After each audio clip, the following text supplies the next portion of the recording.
स्वागत है साथियों। आज की इस क्लास में हम हिंदी उपन्यास से संबंधित महत्वपूर्ण तथ्यों को देखेंगे और यूपी जीडीसी के जो एग्ज़ाम सेंटर हैं, आप सभी के एडमिट कार्ड जारी हो चुके हैं। उस दृष्टि से ये क्लास बहुत महत्वपूर्ण है, इसलिए ध्यान से इन उपन्यासों के विषय में देख लेंगे, जिससे रिवीजन बेहतर ढंग से हो जाएगा। तो देखते हैं सबसे पहले कुछ ऐतिहासिक उपन्यासों के नाम, जैसे वैशाली की नगरवधू। वैशाली की नगरवधू का आपको प्रकाशन वर्ष ध्यान रखना है 1949 ईस्वी, और इसके उपन्यासकार हैं चतुरसेन शास्त्री। अब ये बहुत प्रसिद्ध उपन्यास है, लेकिन इसके विषय में जब आप थोड़ी सी जानकारी रखेंगे तो आपके लिए बहुत आसान हो जाएगा कि रामचंद्र तिवारी की पुस्तक में लिखा है कि रोमानी उपन्यास है जिसमें कथा को ऐतिहासिक वातावरण में देखा गया है। ह्रासोन्मुख बौद्धकालीन समाज का चित्रण है वैशाली की नगरवधू में। ध्यान रखना है, ह्रासोन्मुख बौद्धकालीन समाज का चित्रण है। दूसरा उपन्यास है मृगनयनी। मृगनयनी का जो प्रकाशन वर्ष है 1950। वृंदावन लाल वर्मा जी इसके उपन्यासकार हैं। इनके उपन्यासों में बुंदेलखंड का सांस्कृतिक जीवन उभर कर आया है। तो इस पक्ष पर बातचीत कौन करता है? ये विश्वनाथ त्रिपाठी जी ने अपनी पुस्तक हिंदी साहित्य का सरल इतिहास में, ध्यान रखेंगे, उसमें ये बात लिखी हुई है, विश्वनाथ त्रिपाठी। तो उन्होंने लिखा कि वृंदावन लाल वर्मा जी के जितने भी उपन्यास हैं उसमें बुंदेलखंड का जो सांस्कृतिक और ऐतिहासिक परिप्रेक्ष्य है वो उभर करके आया हुआ है। तो इस बात को ध्यान रखना है कि इस उपन्यासकार के उपन्यासों में बुंदेलखंड का सांस्कृतिक और ऐतिहासिक परिदृश्य दिखाई पड़ता है। तो वो है वृंदावन लाल वर्मा। अगला उपन्यास है सिंह सेनापति। सिंह सेनापति 1957 में, और राहुल सांकृत्यायन इसके उपन्यासकार हैं। तो ऐतिहासिक उपन्यासों की श्रेणी में इसका भी नाम लिया जाता है। विश्वनाथ त्रिपाठी ने हिंदी साहित्य का सरल इतिहास में लिखा कि सिंह सेनापति जो था उसका नाम अंगुत्तार निकाय में मिलता है। वह जैन धर्म को छोड़कर बौद्ध धर्म में दीक्षित हो गया था। तो ये बहुत महत्वपूर्ण पॉइंट है। साथियों, एक सूचना है कि यूपी जीडीसी की जो एग्ज़ाम होने वाला है, यूपी जीडीसी का संपूर्ण पाठ्यक्रम का जो हमारा रिकॉर्डेड क्लास का लिंक है वो 35 घंटे की पूरी क्लास है।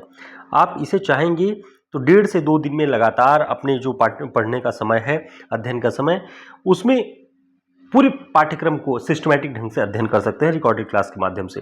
तो इस बैच को आप लोग ज्वाइन कर सकते हैं। साथ ही यूपी जीडीसी का टेस्ट सीरीज भी चल रहा है, तो यूपी जीडीसी का टेस्ट सीरीज आप ज्वाइन कर सकते हैं, जिसमें 1000 महत्वपूर्ण प्रश्नों का पूरा संग्रह केवल पाठ्यक्रम पर आधारित, जो भी परिभाषा भी लगी हुई है, पारिभाषिक शब्दावली, लोक साहित्य, अनुवाद, वो सारी चीज़ें आपको इस टेस्ट सीरीज में उससे संबंधित प्रश्न मिल जाएंगे। तो हमारे नंबर पर संपर्क करके आप लोग इसे ज्वाइन कर सकते हैं। देखते हैं अगला प्रश्न। अगला प्रश्न है चारुचंद्र लेख। चारुचंद्र लेख, इसके उपन्यासकार हैं हजारी प्रसाद द्विवेदी जी, और इसका प्रकाशन वर्ष आपको ध्यान रखना है 1963। इसके 10 वर्ष बाद ही पुनर्नवा का प्रकाशन हुआ है। ध्यान रखेंगे, पुनर्नवा 1973 में है और चारुचंद्र लेख 63 में। पुनर्नवा भी हजारी प्रसाद द्विवेदी जी का उपन्यास है। इसके विषय में विश्वनाथ त्रिपाठी जी ने लिखा है कि लोरिक चंदा की कथा को मृच्छकटिकम की कथा से जोड़कर लिखा गया है। तो लोरिक चंदा की कथा पर आधारित है पुनर्नवा 1973, हजारी प्रसाद द्विवेदी। अगला उपन्यास है मानस का हंस।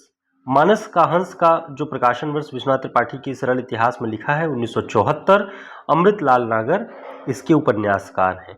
तो ये एक तरह से साथियों रिवीजन की पूरी क्लास है, जिससे आप एक ही जगह पर इन सारे महत्वपूर्ण पॉइंट्स को तैयार कर सकते हैं। मानस का हंस में तुलसीदास के मानसिक विकास और उस युग के विविधतापूर्ण जीवन को चित्रित किया गया है। तो ये मानस का हंस, उसका प्रकाशन वर्ष और उसके विषय में आपको ध्यान रख लेना है।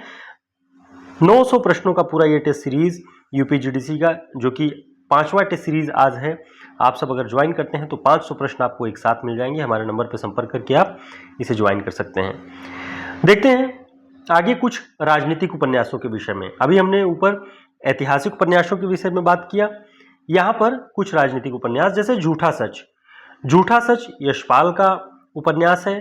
ध्यान रखेंगे, विभाजन की महाकाव्यात्मक त्रासदी की कथा है। ठीक है, विभाजन की महाकाव्यात्मक त्रासदी की कथा है झूठा सच।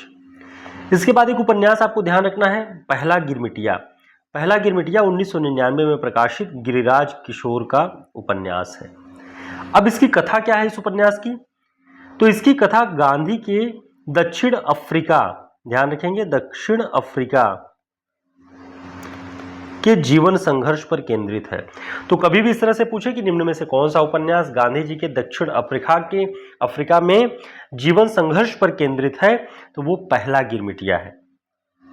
तो थोड़े कंटेंट आपको पता होने चाहिए सारे उपन्यासों के विषय में, जैसे इन्हीं हथियारों से 2003 में प्रकाशित उपन्यास अमरकांत का है, 2003 में। इसमें भारत छोड़ो आंदोलन से लेकर देश के स्वतंत्र होने तक 15 अगस्त 1947 तक बलिया का सामाजिक यथार्थ ईमानदारी से चित्रित किया गया है। ठीक है, रामचंद्र तिवारी की पुस्तक से ये सारे तथ्य हैं। तो ऐसे महत्वपूर्ण उपन्यासों के विषय में आपको ये जानकारी ध्यान रखनी होगी।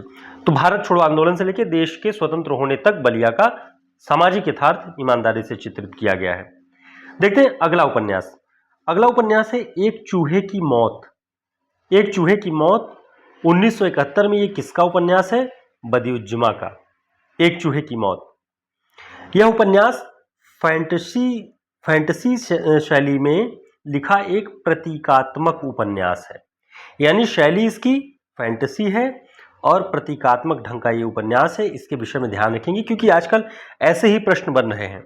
अभी यूपी हायर के पाठ्यक्रम में भी इसी तरीके का एक प्रश्न फैंटेसी और प्रतीकात्मकता को लेकर के पूछा गया था, तो ध्यान रखेंगे। अगला प्रश्न देखते हैं। अगला प्रश्न है, अगला उपन्यास लाट की वापसी। लाट की वापसी, इसका प्रकाशन वर्ष सन 2000 और जगदीश चंद्र माथुर का यह उपन्यास है, लाट की वापसी। यह उपन्यास सैनिक जीवन को आधार बनाकर लिखा गया है। तो जगदीश चंद्र माथुर का कौन सा उपन्यास सैनिक जीवन को आधार बनाकर लिखा गया है? तो लाट की वापसी। देखते हैं अगला पॉइंट। अगला पॉइंट है एक उपन्यास आधा गांव, 1966 में प्रकाशित है, राही मासूम रजा का। तो ये लगभग 10 से 15 मिनट की क्लास में आप 20 से 25 उपन्यासों के विषय में अगर कोई बात जान जाते हैं, उनके कथावस्तु के बारे में जान जाते हैं, तो इससे बेहतर कुछ नहीं है साथियों। इसे अच्छे से रिवाइज कर लें आप लोग। राही मासूम रजा का 1966 में प्रकाशित ये उपन्यास। यह उपन्यास गाजीपुर जिले के गंगौली गांव के आधे भाग में रहने वाले सैयद मुसलमानों की कहानी है। ये कहाँ मिलता है? ये रामचंद्र तिवारी जी की पुस्तक में लिखा हुआ है। तो सैयद मुसलमानों की कहानी है। यह पूरी कथा देश के स्वतंत्र होने व उसके पश्चात विभाजन की त्रासदी और बदली व्यवस्थाओं का चित्रण इसमें दिखाई पड़ता है। ठीक है, तो ये आधा गांव के विषय में है। अब देखते हैं आधा पुल। आधा पुल, आधा गांव के बाद आता है आधा पुल। अब ये एक नया नाम है आपके लिए, इसे ध्यान रखेंगे, इसी से मिलता जुलता आधा गांव आधा पुल। 1973 में पुनर्नवा का भी प्रकाशन है। ये एक जगदीश चंद्र माथुर जी का ही उपन्यास है, आधा पुल। इसमें युद्ध की विभीषिका का जीवंत चित्रण दिखाई पड़ता है। ठीक है, अगला उपन्यास और देखते हैं, आधुनिक सिंहासन बत्तीसी। सिंहासन बत्तीसी, दूसरा भूतनाथ, ये बहुत प्रसिद्ध तिलस्मी एआरी किस्म के उपन्यासों की श्रेणी में रहे हैं।